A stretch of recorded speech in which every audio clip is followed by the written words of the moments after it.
পাশে একটু দূরে একটা মসজিদ আছে, আমি ভালো করে ঘড়ি ধরে মিলিয়েছি, সেটা দিনে 5 বার নামাজ পড়ে মুসলমান। ভোর 5টায়, দুপুর 12টায়, বিকেল 3:30টায়, বিকেল 5টায়, সন্ধ্যে 7টায়। একদিন, দুদিন, 3 দিন, 1 সপ্তাহ মিলিয়েছি, নামাজের সময়টা 1 মিনিট এদিক ওদিক হয়নি।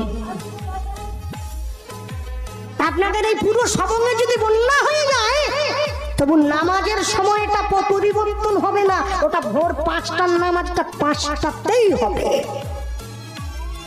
কিন্তু দুঃখ কি, নরঘাট ব্রিজটা ফেরোতে গেলে ডান দিকে একটা মুরগির দোকান আছে, ওই দোকানটার নাম হচ্ছে শ্রীকৃষ্ণ ব্রয়লার সেন্টার। গোটা 110, কাটা 220। আমার কষ্ট হয়, তোমার নাম নিয়ে মানুষ কসাইখানা খুলে ফেলেছে। 1 মাস ওরা রোজা পালন করে, সকালবেলা সূর্য ওঠার আগে মুখটা ধুয়ে নেয়, একটুখানি খেয়ে নেয়, সারাদিন উপবাস না খেয়ে থাকে, সন্ধ্যেবেলা একটু জল আর খেজুর খেয়ে উপবাসটা ভঙ্গ করে। পরে কি খাবে সেটা বড় কথা নয়, 1 মাস তো পালন তো করে।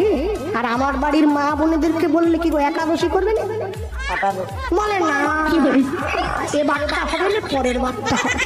আমি কি একাদশী